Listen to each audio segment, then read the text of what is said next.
ঠাকুরের প্রসাদ খেয়ে কিন্তু কোনো মিথ্যে কথা বলা যায় না। আর যদি বলেন তাহলে জানেন তো কি হবে? ঠাকুর কিন্তু সবাইকে ভীষণ পাপ দেবে।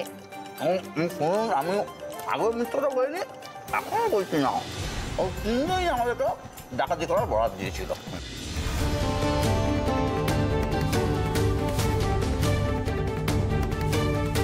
এইভাবে ওরা প্রসাদ খেতে খেতে মিথ্যে বলবে? তাছাড়া দলের সবাই তো একই কথা বলছে।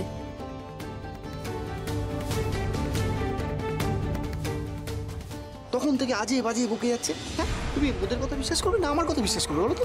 বলছি কি অনেক রাত হয়ে গেছে তো, এবার ওদেরকে বাড়ি থেকে তাড়িয়ে দাও। হ্যাঁ, বার করে দাও, ঠিক আছে? না না না, এখানে একটা প্রশ্ন আছে। ব্যাপারটা হচ্ছে যে এরা শুধু তোমাদের তিনজনের নাম কেন বলছে বারবার? জামাই সঠিক প্রশ্ন করেছে, ওদেরই নাম কেন বলছে। হ্যাঁ, সকলের জন্য জানিয়ে রাখি, আমার ঘরে গিয়ে দুবার এই হাতুড়ি, আমার সেই হাতুড়ি ওটা ডাকাতির চেষ্টা করেছে এবং হাতে নাতে ধরেছে।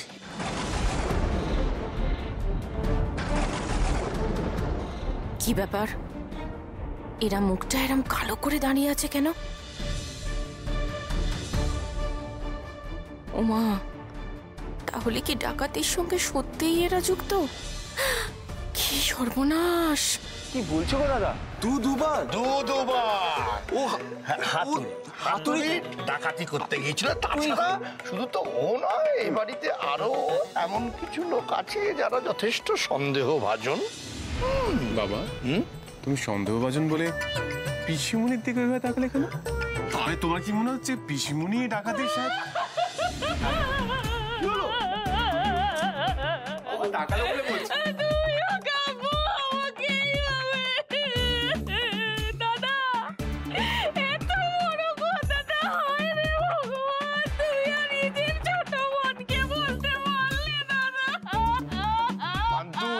কান্নাটা থামা, শুনে নে, আবার কাঁদিস। আমি তো কোনো কথাই এখনো শুরু করিনি যে ছোট বলবো না বড় বলবো, তুই বুঝলি কি করে? আমি বুঝবো না দাদা। ছোটবেলায় কিরকম কোলে করে মানতো করতে, আমি কি বুঝি না তোমার মনে কি আছে? আমি সব পড়তে পারি, সব। না দাদা, আমি সত্যি কথা বলছি। একটা জিনিস আমি লক্ষ্য করেছি দাদা, জবে থেকে এই ঘটক মেয়েটা বাড়িতে পা দিয়েছে, তারপর থেকে তুমি আমাকে আর একদম সহ্য করতে পারো না দাদা। তুমি আর সেই দাদা নেই। শুধু আমাকে কেন, আমার ছেলের বউ, কাউকে তুমি একদম সহ্য করতে পারো না, দু চোখকে দেখতে পারো না। এই কয়েকটা ডাকাত দলের কথাই তুমি। ডাকাত বলবেন না কিন্তু, আমরা তো যাত্রা করি না, ডাকাত বলবেন না। ওই হলো, যাত্রা করো আর ডাকাতি করো। দাদা, এইটা তুমি করতে পারলে দাদা? এমনকি তোমার নিজের ভাইপোকেও, রক্তের সম্পর্কের ভাইয়ের ছেলেকেও অবিশ্বাস করলে তুমি। এটা ঠিক করলে না দাদা। না দাদা, তুমি ঠিক করলে না। আমি দেখছি। এই তখন থেকে দাঁড়িয়ে দাঁড়িয়ে প্রসাদ গেলো, এখনো গেলা কমপ্লিট হয়নি। যাও, দূর হয়ে যাও এখান থেকে, টাকা প্রসাদ খেতে হবে না। কিন্তু পিসিমণি, আমাদেরকে তো জানতে হবে ওনারা কেন এখানে এসেছিলেন। আমাকেও তো জানতে হবে তুমি আমাদের পরিবারের সঙ্গেই কেন এরকম করছো। আমি ঠিক অনুমান করতে পারছিলাম তুমি এই সংসারটাকে খান খান করে টুকরো টুকরো করে ছাড়বে। ভাই ভাই অশান্তি আর যত রাগ তো গ্রাস তো আমার উপর। আই অনেক হয়েছে, যাও তোমরা, যাও এখান থেকে দূর হও। এরপর না গেলে কি আমি পুলিশ ডাকবো? ও বাবা, ভয় পেয়ে গেলাম তো। আমরা একটু ডিসকাস করে নিই, ওকে বৌদি?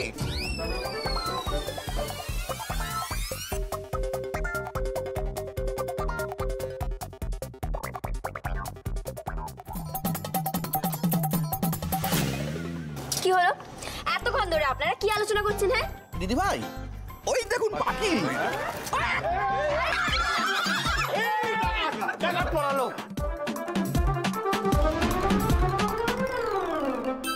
যা, ডাকাতরা পালিয়ে গেল।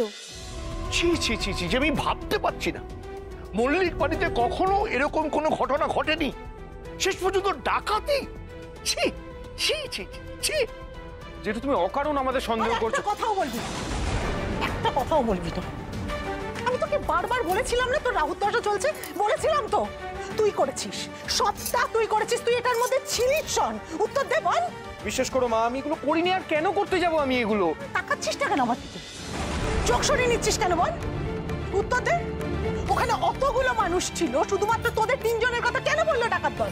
উত্তর দে। মেজো বৌদি শোনো শোনো, শনের কি দশা চলছে আমি জানি না, কিন্তু তোমার হায়নার দশা চলছে জানো তো। একটা ডাকাত দলের কথায় তুমি একেবারে হায়নার মতো ছেলেটার উপর ঝাঁপিয়ে পড়ছো, অবিশ্বাস করছো, সন্দেহ করছো নিজের ছেলেকে। তুমি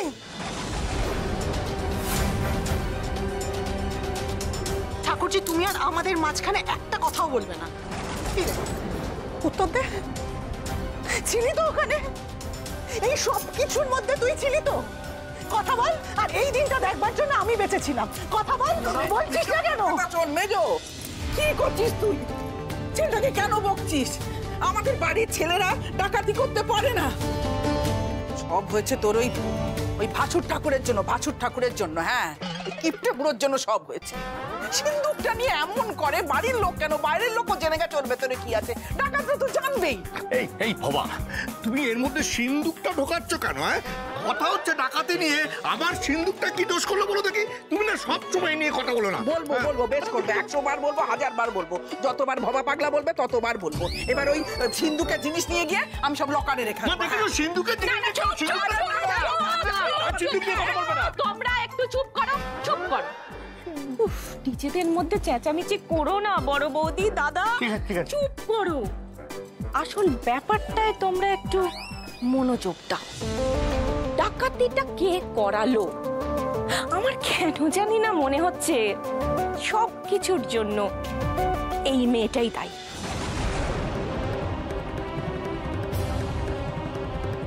যা কিছু করিয়েছে এই মেয়েটাই করিয়েছে। না, সবাই একটা কথা ভালো করে ভেবে দেখো, এই মেয়েটাই কিন্তু কীর্তনের দলকে ডাকবে বলে বাড়ি থেকে বেরোলো, বেশ কিছুক্ষণ সময় কাটিয়ে যাত্রা দলকে নিয়ে বাড়িতে ফেরত এলো। কোন যাত্রার দল? না, সেই যাত্রার দল যারা নাকি আগের দিন ডাকাতি করতে এসেছিল। সবটাই কি কাকতালীয়? আমার তো মনে হচ্ছে যাত্রার দলের লোকগুলোকে সেদিন ডাকাত দলের লোক সাজিয়ে এই মেয়েটাই আমাদের বাড়িতে আনিয়েছিল, আর দরজাটা নিজে ফাট করে খোলা রেখেছিল।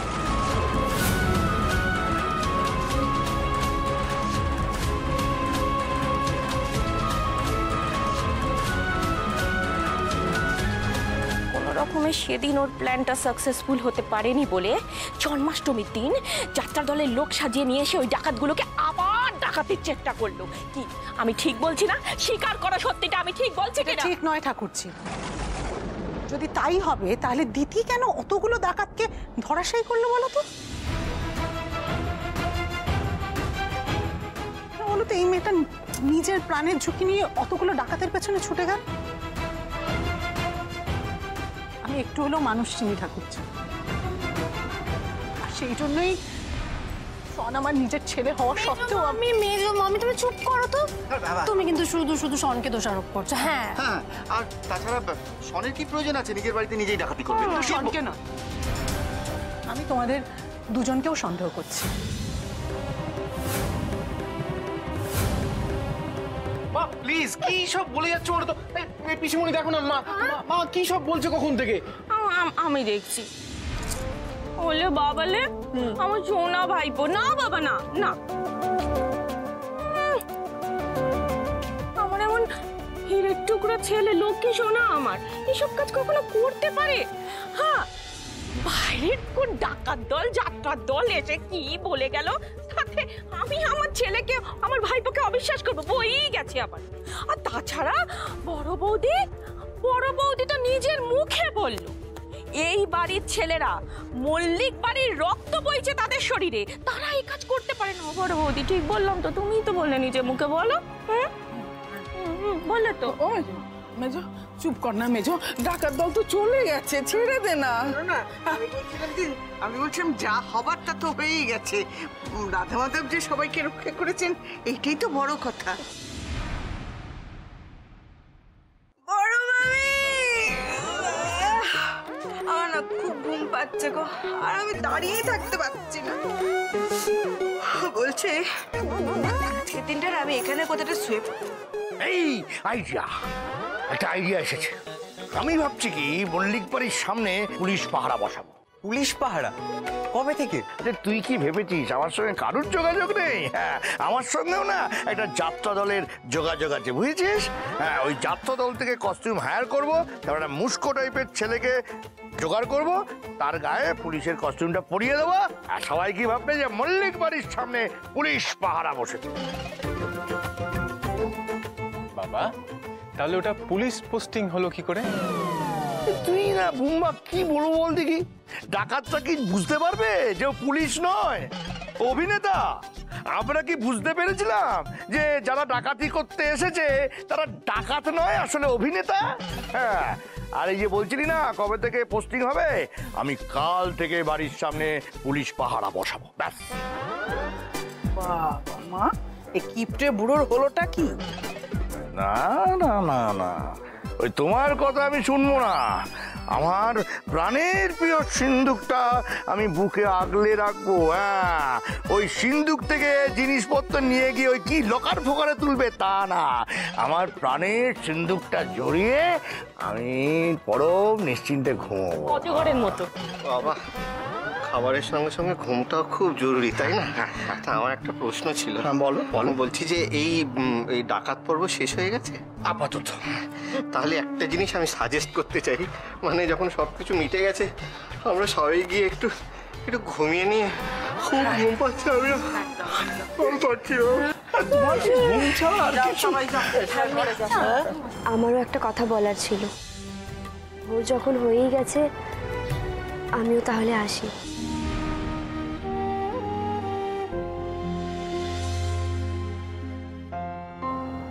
কাকিমা, আপনি অনেক ভরসা করে আমাকে জন্মাষ্টমীর কাজটা করতে দিয়ে গেছিলেন। আমি মন দিয়ে কাজটা করেছি। যদি আমার থেকে কোনো ভুল ত্রুটি হয়ে থাকে, আমাকে ক্ষমা করে দেবেন।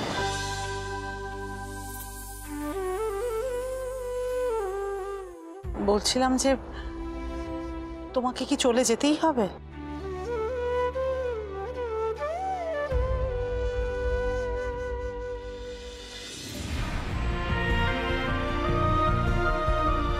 কটা দিন বেশি থেকে গেলাম, ক্ষমা করবেন আমাকে। যদি আবার বিয়ে করতে ইচ্ছা হয় তাহলে আমাকে বলবেন, আমি ভালো মেয়ে খুঁজে দেবো আপনাকে।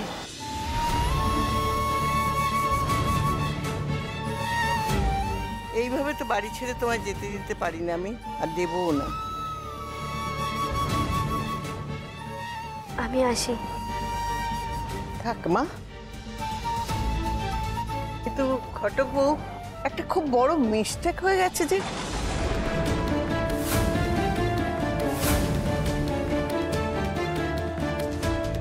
আজকে পয়লা ভাদ্র, আজকের দিনে মানুষ গৃহপালিত পশু পাখিকেও বাইরে যেতে দেয় না, আর তুমি হচ্ছে এ বাড়ির বউ, তোমাকে যেতে দিই কি করে?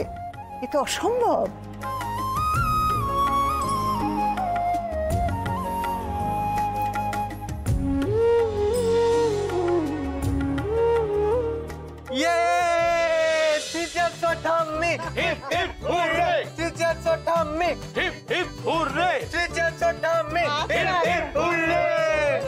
হয়েছে, এবার চুপ কর।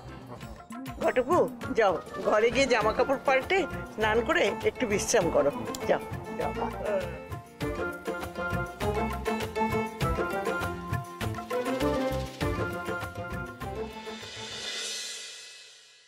আবার একটা মাস আমাকে থেকে যেতে হচ্ছে। প্রথমে তো এত রকমের অনুষ্ঠান, তারপরে আবার এই ভাদ্র মাস। আমি সত্যি এটা চাইনি। বুঝলাম। আমি আপনাকে বলছিলাম না একটা উপহার দেবো আপনাকে, এই যে এই হচ্ছে সেই উপহার।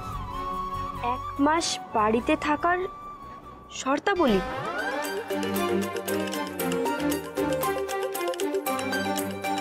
এক, শুকনো ডাঙায় আছাড় খাওয়া চলবে না। 2, পেঁপের মতো ঝুলে থাকলে চলবে না। 3, জেনে বা না জেনে জল তরঙ্গ খেয়ে কাব্য মল্লিকের গলা জড়িয়ে ধরা যাবে না। 4, ভিজে চুলে এসে চুল ঝাড়া যাবে না।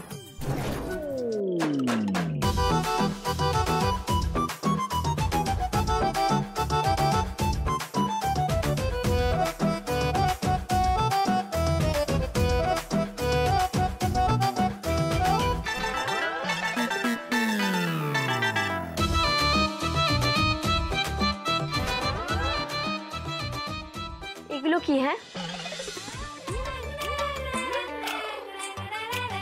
বলছি এগুলো সাইন করে দিন। এই যে নিয়মগুলো লেখা আছে এটা আপনাকে পাই টু পাই ফলো করতে হবে।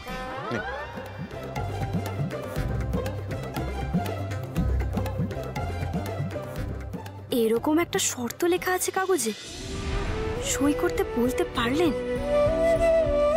না না, যতই কষ্ট হোক ওনার সামনে আমি কিছুতেই ভেঙে পড়বো না, কিছুতেই না। সই করতে হবে তো? এক্ষুনি করে দিচ্ছি।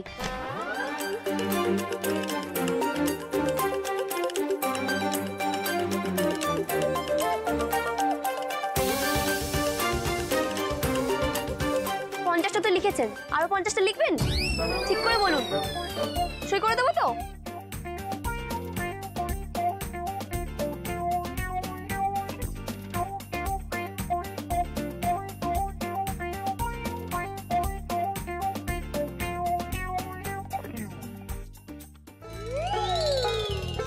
ধরুন, হয়েছে শান্তি?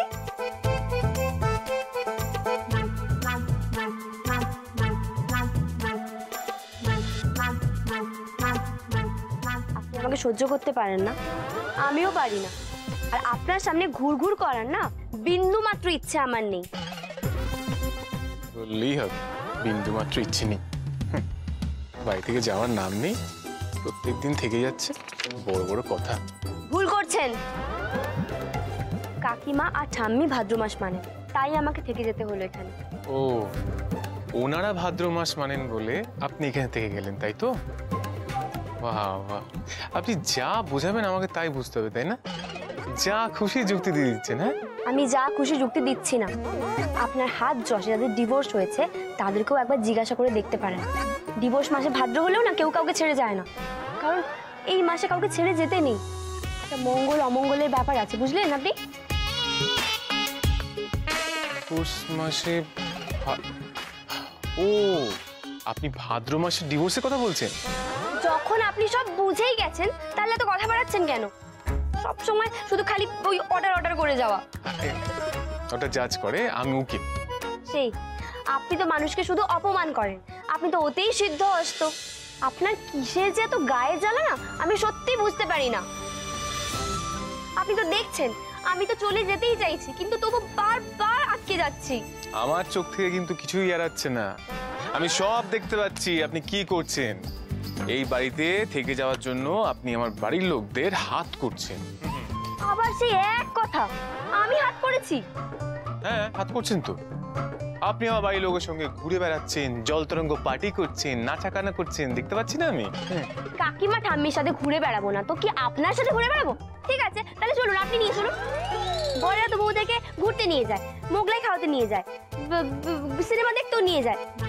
আপনি তো কিছুই করেন না, আর করতেও হবে না আপনাকে, কারণ আপনি তো এই বিয়েটাকেই মানেন না। কিচ্ছু করতে হবে না আপনাকে, কোথাও নিয়ে যেতে হবে না, বুঝেছেন আপনি? শুধু যে কটা দিন আমি এই বাড়িতে আছি আমাকে অপমানটুকু করবেন না।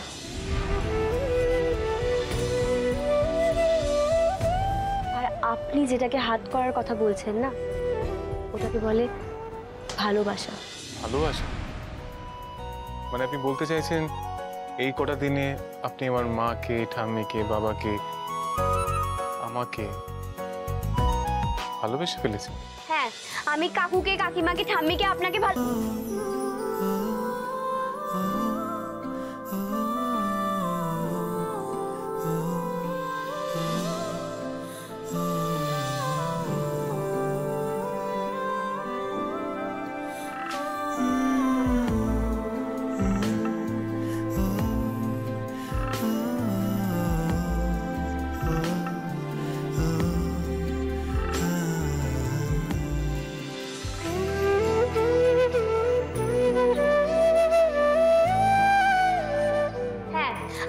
দাদুকে, কাকিমাকে, ঠাম্মিকে, আপনাকে ভালো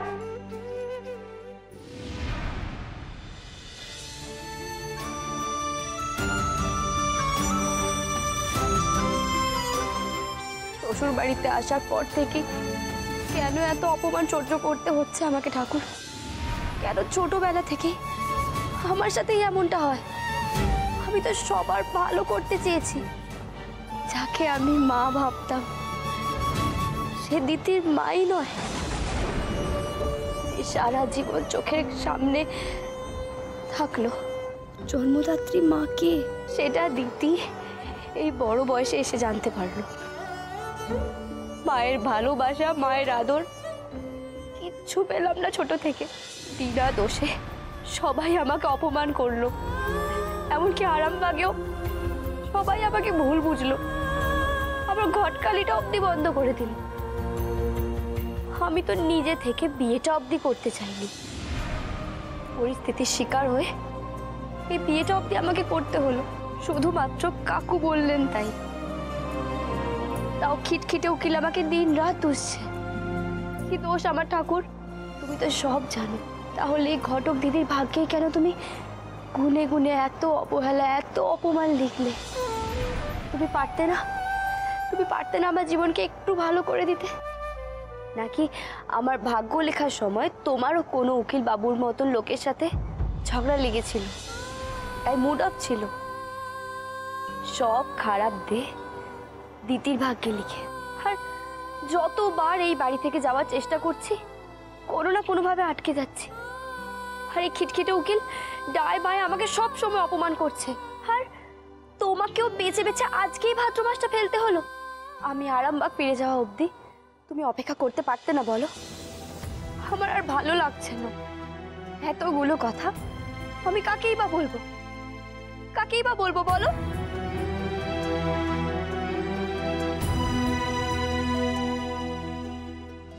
আপনি তো সাংঘাতিক ঝগড়ুটে। হ্যাঁ, আমার সঙ্গে ঝগড়া করে পেট ভরলো না, এখন ঠাকুরের সঙ্গে ঝগড়া করছেন? দেখো ঠাকুর দেখো, আমি নাকি অপ্রয়োজনে একজনের সামনে ঘুরে বেড়াই, গায়ে পড়ি, আর এখন উনি যেচে আমার সাথে কথা বলতে এসেছেন। আমি যেচে কথা বলতে আসিনি। সকালবেলা সবাইকে কেন জাগিয়ে তুলছেন আমি সেটা দেখতে এলাম। ঝামেলাবাজ উকিল সারাদিন কোর্টে ঝামেলা করেন, আর এখন ঝামেলা ও দাদু ভাই, দাদু ভাই, সারা রাত তো কেউ দু চোখের পাতা এক করতে পারিনি, এখন আবার সকাল সকাল কি শুরু করলি বলতো? আমি কিছুই শুরু করিনি, উনি তিলকে তাল করেন। আমি কিছু শর্ত লিখে ওনাকে বলেছিলাম একটু সই করে দিতে, ওই একটা কন্ট্রাক্ট পেপার। কন্ট্রাক্ট মানে? এই দাদা কিসের শর্ত? আবার কন্ট্রাক্ট কিছু কি বলছিস তুই? হ্যাঁ রে কাব্য, বলছিলাম যে বউকে কি কি শর্ত দিলি, মানে শর্তগুলো কি কি রে? এক মিনিট কাব্য বাবু, একবার আসুন। বলুন। বলছি সবার সামনে এই শর্তের কথাগুলো না বললে নয়। আমাকে আপনি এইভাবে অপমান করলেন। আয় বাবা, বাবা কি? আয় এদিকে, এদিকে কথা বলি। কি হয়েছে? হ্যাঁ রে, এতক্ষণ তো দুজনে মিলে খুব গজগজ করছিল, এখন ওর কি ফিসফিসিনি হচ্ছে? হ্যাঁ, কিছুই তো বুঝতে পারছি না। ব্যাপারটা সিরিয়াস বলে মনে হচ্ছে, বুঝলে? তুমি কিছুই বুঝতে পারছো না, চুপ করো। ও ঘটকবু, ঘটকবু একটা কাজ কর, নিজের ঘরে যা, নিজের ঘরে গিয়ে একটা চাদরের নিচে দুজনে মিলে শুয়ে থাক, তারপর দেখবি কি হলো। বাবা কি হচ্ছে এসবগুলো? কি বলছো? তোমাকে তো সামলানোই যাচ্ছে না। তুমি একটা কাজ করো তো, আমাদের বাড়িতে যে তুলসী গাছ আছে সেখান দিয়ে প্রত্যেকদিন সকালে 2টো পাতা ছিঁড়ে মুখে দিয়ে চিবো, তাহলে তোমার মুখটা শুদ্ধ হবে। আমি তোমাকে নিয়ে পারছি না।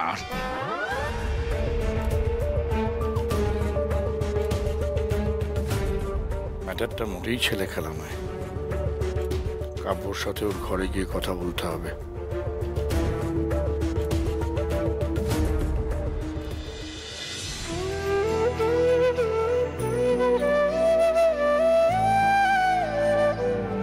যে ভাদ্র মাসটা আজকেই পড়তে হলো, চলে গেলে সব লেখা চুকে যেত। ও মেয়ে, কি গো কিসের কন্ট্রাক্ট বললে না তো? হ্যাঁ বুম্বা, এই বুম্বা, কিসের কন্ট্রাক্ট বল? হ্যাঁ হলোটা কি? ও বৌমা, বৌমা বলছিলাম যে ছেলেটাকে একটু সামলাও না।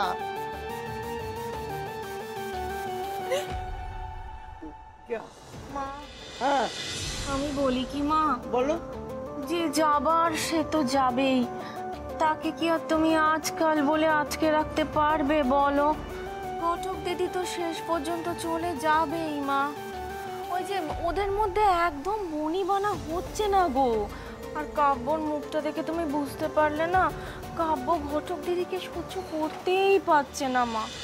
এই ভাদ্র মাসে দোষ কাটানোর জন্য পুজো টুজো করা যায় না কিছু একটা, মানে পুজো করে দোষ কাটিয়ে তারপর যদি এই একদিন দুদিনের মধ্যেই ঘটক দিদিকে বাপের বাড়িতে পাঠিয়ে দেওয়া যায় আর কি। হ্যাঁ হ্যাঁ, পুজো দিলেই যদি দোষ কাটানো যেত তাহলে তো আমি কবেই পুজো দিয়ে তোমার অনেক দোষ কাটিয়ে দিতাম মা। আচ্ছা এই বলতে পারিস যে কাঠি দেওয়ার দোষটা কি পুজো দিলে যায়? হ্যাঁ কাঠিয়া বাবার পুজো দিলে বোধহয়, তাই না? হ্যাঁ সব বুঝেছি। দাদার মতো এই মেয়েটা বাড়িতে আসার পর থেকে তুমিও পাল্টে গেছো মা। হ্যাঁ যা ইচ্ছে করো, আমার কি দরকার? আমি এসবের মধ্যে নেই গো। ঠাকুরজি, এই যে মেয়ে, হ্যাঁ গো, 1 মাসের জন্য এখানে থাকতে হবে তো শান্তি করে থাকো। যদি আমার ছেলের সঙ্গে না পোষায় মুখ ঘুরিয়ে থাকো দুজনে, কথা বলতে হবে না, মুখও দেখতে হবে না, বুঝেছ? উফ,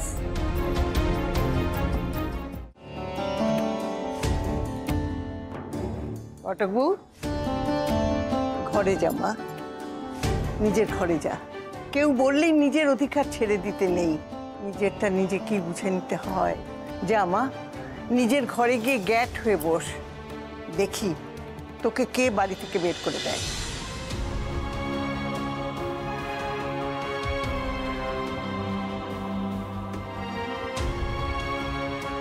হাতে মাত্রই ভাদ্র মাসটাই আছে। দাদু ভাইয়ের হাতে সিঁদুর যখন তোর কপালে উঠেছে, এই 1 মাসের মধ্যে তোদের সোহাগের ব্যবস্থা আমি করব। আমার দাদু ভাই আর ঘটক বউকে কিছুতেই আলাদা হতে দেব না, কিছুতেই না। ওই কি কন্ট্রাক্ট পেপার না কি বানিয়েছো সেটা দেখি শুনি। কোথায়? তোমাকে দেখতে হবে না, তুমি যাও না। চুপ, একদম তর্ক করবে না। নিজেকে কি ভেবেছো? বড় উকিল হয়ে গেছো? হ্যাঁ, বাড়ির বউকে দিয়ে কন্ট্রাক্ট পেপারে সাইন করাচ্ছ, শর্ত দিচ্ছ।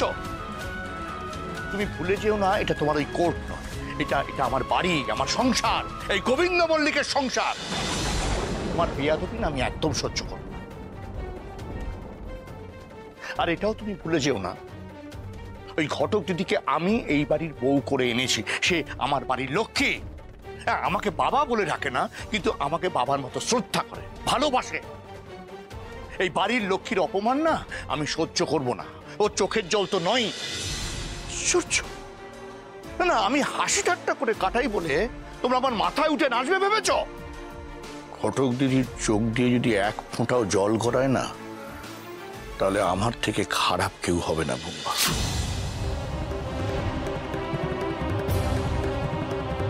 আমার ঘরের লক্ষ্মী যদি রুষ্ট হয়, তাহলে তোমার একদিন কি আমার একদিন, এই কথাটা মনে রেখো। না না, এরপর তো তুই আমাকে দিয়ে কন্ট্রাক্টে সাইন করা, যে খুক খুক করে কাশলে হবে না, চোখে ছানি পড়লে হবে না। এই তোমাকে মানুষ করেছি, সত্যি ভাবলে আমার কষ্ট হয়।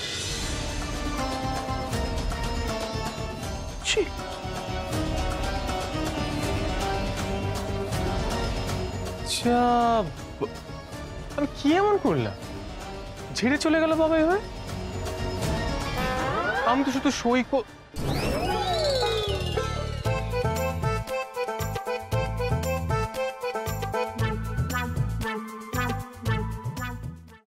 ও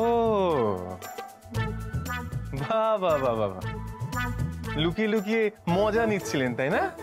বাবা আমাকে ঝেড়ে চলে গেল, নিশ্চয়ই খুব ভালো লাগছে। এই দেখো মুখটা এরকম প্যাঁচার মতো করে আছেন কেন? আপনার মনে তো নিশ্চয়ই লাড্ডু ফুটছে। শুধু শুধু বাবা আমাকে এইভাবে ঝেড়ে চলে গেল। কোনো দিন এই 32 বছর অবধি আমাকে বাবা কোনো দিন বকেনি এইভাবে, শুধুমাত্র আপনার জন্য এইভাবে বকে গেল। আশ্চর্য তো, আপনি আমাকে কেন দোষারোপ করছেন এভাবে? বাহ, করবো না? যান আরো চেঁচান।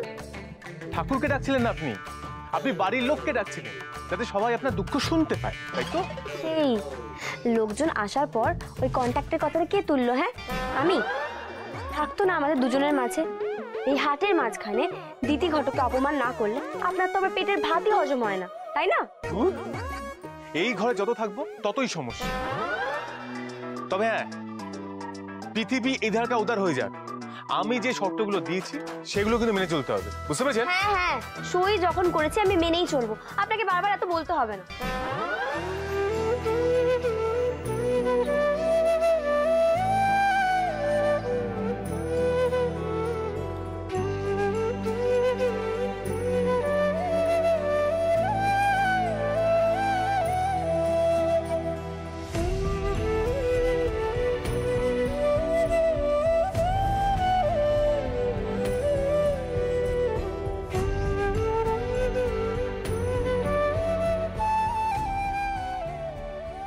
ভাদ্র মাসের এই কটা দিন কাটলে এই মিথ্যে সম্পর্ক থেকে উকিল বাবিও মুক্তি পান, আর আমিও।